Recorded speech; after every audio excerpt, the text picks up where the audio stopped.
হলের dining manager হিসাবে থাকাকালীন শিক্ষার্থীদের কাছ থেকে নেওয়া টাকার কিছু অংশ নিজের জন্য রাখা হালাল হবে কিনা? হ্যাঁ, দেখুন,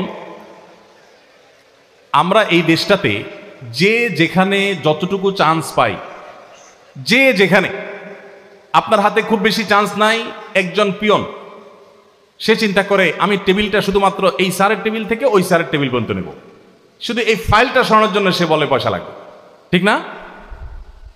প্রত্যেকটা মানুষ আমরা যে যেখানে আসি সেখান থেকে চান্স নেই কিছু একটা আদায় করবার। আমার ভগ্নিপতি অমুক, তাকে দিয়ে তমুকেরটা তমুক আদায় করে দিব, আমার চাচাতো ভাই অমুক, আমার বাপ অমুক, আমার খালু অমুক। গোটা দেশের প্রত্যেকটা বিষয় আমরা এভাবে দুর্নীতি দিয়ে ভরে ফেলেছি। আপনি হলের ডাইনিং ম্যানেজার থাকেন আর যেটাই থাকুন না কেন, শিক্ষার্থীদের টাকা যদি উত্তোলন করা হয়ে থাকে সেটা আপনার কাছে আমানত। আপনার যদি কোনো পারিশ্রমিক নেওয়ার রাইট থাকে, সেটার জন্য অফিসিয়াল ডিসিশন হবে, সেই ডিসিশনের আকারে আপনি নেবেন, সেই ডিসিশনের আলোকে আপনি নেবেন।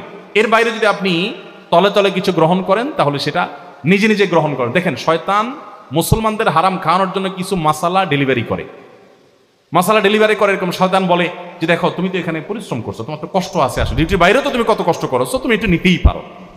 এরকম বিভিন্ন মাসালা দেখবেন মনে মনে উদ্রেক হয়, তখন বুঝবেন যে ইবলিস হাজির হয়ে গেছে আমার এখন মাসালা ডেলিভারি দেওয়ার জন্য। ইবলিস জানে কাকে কিভাবে ধোকা দিবে। যে হারাম খাবে, যার ভিতরে আল্লাহর ভয় নাই, আখিরাতের ভয় নাই, তারে ডাইরেক্ট খাওয়াবে। আর যে আল্লাহর ভয় আছে তারে বলবে না এটা তোমার জন্য হালাল, তারে মাসালা দিয়া হালাল বানায়া তারপর ইবলিস খাওয়াবে।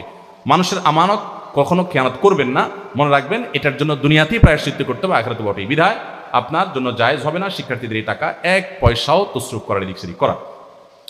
এরপরে প্রশ্ন হলো, বিশ্ববিদ্যালয় থেকে আমার নিজের এলাকার দূরত্ব 493 কিলোমিটার, ছুটিতে চুয়েট থেকে বাড়িতে যেতে 12 থেকে 14 ঘন্টা সময় লাগে, প্রতিমধ্যে যে নামাজগুলো কাজা হয় সেগুলোর কি হবে? নামাজ পথে কেন কাজা হবে? শেষ করবো? আচ্ছা ঠিক আছে, ইনশাআল্লাহ। আমার আবার গাড়ি ধরতে হবে, সেজন্য 10টার ভিতরে আমরা শেষ করার চেষ্টা করবো ইনশাআল্লাহ বিইذনিল্লাহ। আল্লাহ যদি তৌফিক দান করেন।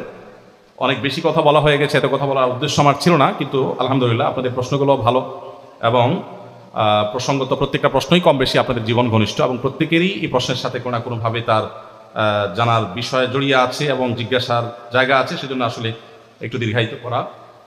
10টা লাগবে না ইনশাআল্লাহ, তার আগে আমরা শেষ করবো আল্লাহ চাইলে তো, কারণ আমাদের এশা পড়তে হবে, আবার এশা বাকি আছে সবার, তাই না? এবং বেশি দেরি করা উচিত হবে না।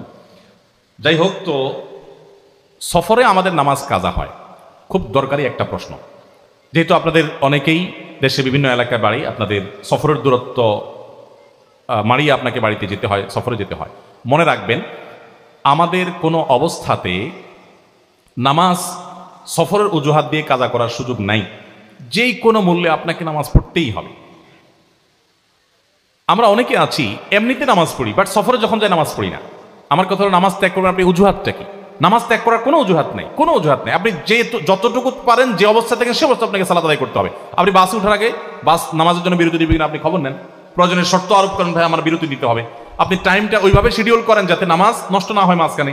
কোথাও যদি নামাজ নষ্টের উপক্রম হয়, আপনি আর্গুমেন্ট করেন গাড়ি থামানোর জন্য। আপনি রেলে যান, তাহলে রেলে নামাজ পড়ার যথেষ্ট জায়গা আছে।